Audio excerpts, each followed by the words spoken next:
Bismillah, walhamdulillah, hadirin hadirat para pelajar yang dirahmati Allah SWT.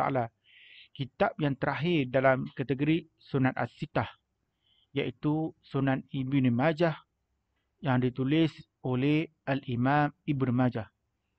Nama beliau Muhammad bin Yazid Ibn Majah ataupun bin Majah. Jadi Ibn Majah tu maksudnya nama, ada yang mengatakan itu nama bapa dia, ada yang mengatakan bahawa itu nama datuk dia. Dan beliau lahir pada 200 Hijrah di Qazwain, iaitu Iran. Nama kitab beliau ialah Sunan Ibn Majah dan beliau menunjukkan kitab yang lain, antara kitab At-Tarikh, maksud kitab sejarah. Beliau juga bersempat berguru dengan murid-murid Al-Imam Malik di Madinah. Maksud Imam Malik dia tulis sebuah kitab, itu Al-Muwatta.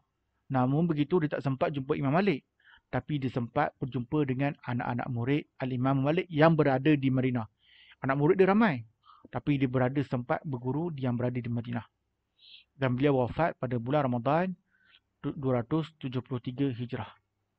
Nama kitab Al-Sunan. Inilah kitab dia, Sunan Ibn Majah. Jumlah hadis yang terdapat dalam hadis ini adalah sebanyak 4,344 satu hadis. Dan kitab ini juga membahaskan kitab fikih sahaja. Dan dia ulama menetapkan sebagai tempat yang ke-6 dalam Sunan Sittah. Yang paling penting, okey, dia kan kitab Sunan Sittah tadi ada 5 tadi, dia akan tambah satu sanad atau periwayatan yang lain yang tidak ada dalam kitab Sunan yang lain.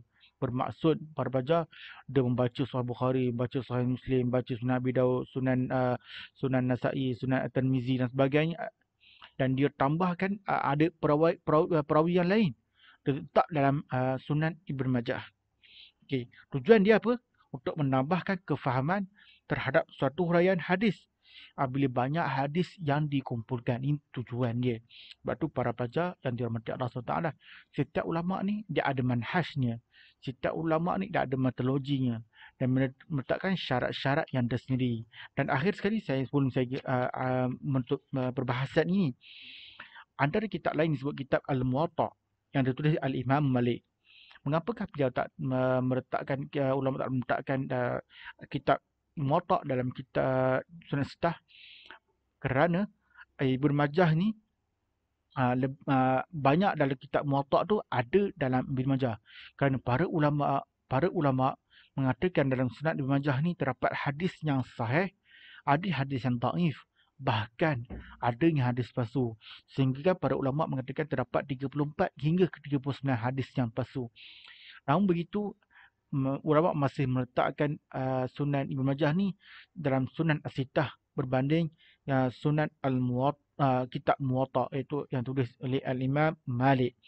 Okey, para pelajar yang dirahmati Allah SWT, sebagai penutupnya di sini saya ingin menceritakan sebagai kesimpulan bagaimana kita perlu menghormati ulama, bagaimana kita perlu mengkaji para ulama, kita kena kenal biografinya, kita tahu sedikit tentang kitab-kitab mereka, kerana mudah-mudahan ada keberkatan di situ.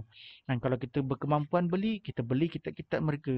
Kalau tak kemampuan, kita baca kitab-kitab mereka, dengar ustaz-ustaz syarah kitab-kitab mereka, kerana di situ ada keberkatannya.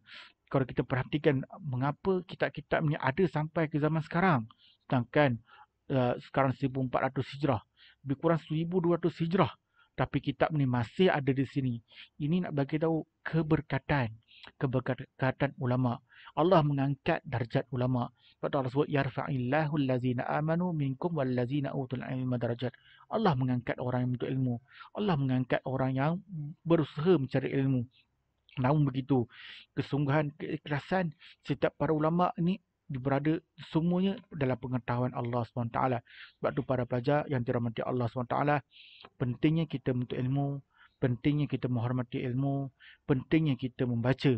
Supaya dengan baca itu akan menjadikan kita manusia yang bijak, manusia yang berpengetahuan, manusia yang mengikut fitrah, iaitu Allah sebut Iqra, bacalah. Demikianlah 6 kitab dalam Sunan As-Sittah. Wallahu a'lam. Assalamualaikum warahmatullahi wabarakatuh.